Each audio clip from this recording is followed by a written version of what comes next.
Hello, welcome to a special edition of Liam's Library. I haven't been posting really quality videos lately. My mind has been elsewhere.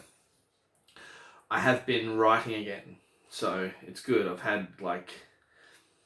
I wrote something last year that I was happy with, and this year I've written one horror story and started about 10.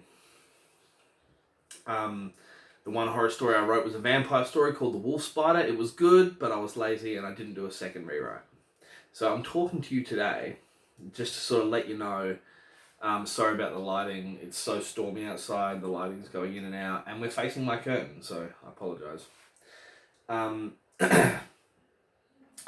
I just wanted to let you know why I've been away and why I haven't been doing really long reviews. I've just been writing. I've been writing and writing and writing. And I wrote a Western just recently. So I know I told you I've only written one thing this year, but in the last couple of weeks, I've been getting stuck into things. I finished a Western, and I've started a whole heap of other stories. Not to mention, I unearthed a novel I started last year called Mirror Men, an idea that I've had for years in my head. Years, I'm talking like nearly 15 years. And last year I made a really good 50-page start on it. And I like my characters. So I'm even looking at that again, and I've just been sitting in front of my laptop just writing and writing and writing, just writing out whatever occurs to me. But I started a story this morning that made me want to talk to you guys about something. So the story I started is called Point Perrin. Now, where I live, there's a place called Point Perrin that's right on the beach, and it's just all this coastal bushland around all these cliffs, and it's been there ever since I was a kid. They were gonna rip it down and build some kind of marina. I'm glad they didn't, because Point Perrin still sits there. And I've always wanted to write some scary stories about it. In fact, I had this idea for a vampire story called Angie that I was going to set in Point Perrin. It never came to be. It will one day. It's still a really good idea. But this story I come up with this morning, I'm not going to go into too much details about this story, but I'll tell you what inspired it. And anybody that watches my channel knows I don't Google anything, right? So I'm pretty sure there's this story within a story that Stephen King writes about. Now, it's either in Black House by Stephen King and Peter Straub, or it's in Pet Sematary, just by Stephen King. But I'm pretty sure it's in Black House, which is the sequel to The Talisman. Stephen King and Peter Straub wrote it together, and it's hard to tell which one of them writes what part of the book. Because in The Talisman, Stephen King said they tried to write like each other to trick us. So a bit you're reading that sounds like a Stephen King part, that was Straub trying to write in King style as opposed to his own.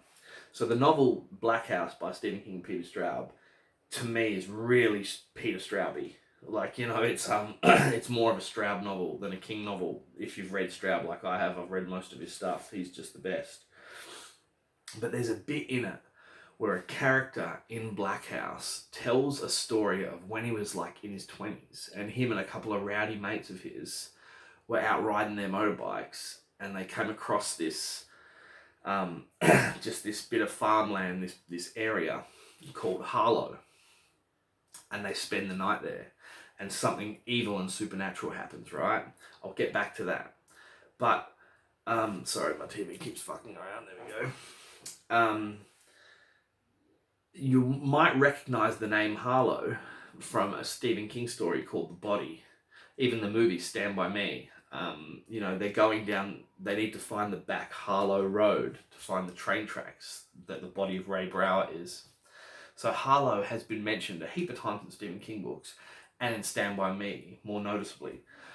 But I'm pretty sure it's in Black House. For some reason, I've got Lewis Creed in my head from Pet Sematary, but I'm certain it's Black House, one of the characters from that. And him and his mates come across this place called HARLOW, and they need to crash for the night. They've been drinking all day, whatever.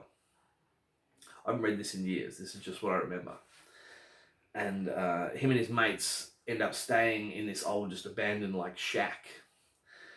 But the main character who's telling the story, he reckons there was just some weird feeling about HARLOW, like how the place felt. It felt like there was some kind of electrical charge in the air. His fillings hurt.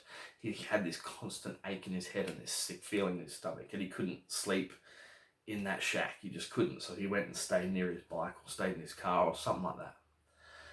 when he gets up in the morning, he still doesn't feel well. He just wants to get the fuck out of Harlow, and he pokes his head in, and he sees his friend, one of his friends who stayed in that shack, covered in blood in the corner, holding the head of his other friend. He's just murdered him. But the look on his face is he doesn't know what happened, why he killed anyone or anything. He's just sitting there like that. And the main character just sees that and takes off. You know what I mean? And he's mentioning that place, Harlow, reminds him of the area where the Black House is in this novel, Stephen King and Peter Straub's Black House. So, but that Harlow story always appealed to me. Stephen King never wrote, or Peter Straub never wrote a story just about Harlow. Did they? I'm pretty sure they didn't. I'm damn near certain. So just the idea of an area that can fuck you up in so many ways, or just really unexplained ways, has made me start this new story. And it's called Point Parent. And that's it. I'm not going to give away my story idea, but I'll tell you what inspired it. It's that creepy little story, Inside Black House, by Stephen King and Peter Straub. So that was today's quiet little chat to you, because I'm going to go back to work. So I know I owe you guys a review on Trucks and Strawberry Spring, but they're really important reviews, so I'm going to take my time and give you a good one. But at the moment, I'm going to get back to my writing. So read some good books, watch some better fucking movies, look after one another. See ya.